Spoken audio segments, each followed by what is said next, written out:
আসসালামু আলাইকুম ভাই। ওয়ালাইকুম আসসালাম। একটু জোরে বলেন ভাই। ওয়ালাইকুম আসসালাম।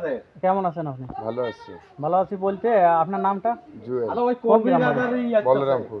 বলরামপুর। জি। মাগুরা মোহাম্মদপুর উপজেলার বলরামপুরে। তো আপনি চিকিৎসা নিচ্ছেন কোন রোগের জন্য? চিকিৎসা নিয়েছিলাম মাজায় ব্যথার জন্য। মাজায় ব্যথার জন্য। হ্যাঁ, কার মাজায় কাছে ব্যথা। চিকিৎসা নিয়েছেন? এই যে এই মরিচ পাশা বাড়ি এই লোকটা। ওনার নাম সম্ভবত মিলনী হবে। আমি এমনি আসে আমার দোকানে চাটা খাই, হুম। সেই কাজে আপনার পরিচিত। তা চিকিৎসা নিয়ে উপকার পাইছেন? না, উপকার তো পাই নেই, আরো বরঞ্চ বিরাট ক্ষতি হয়েছে। এই যে আমার ব্যথায় উনি যে ধরে আমার খুব যাতায়াতি করার পরে তো ওই যে ব্যথা, ও ব্যথার আমার কমই নেই।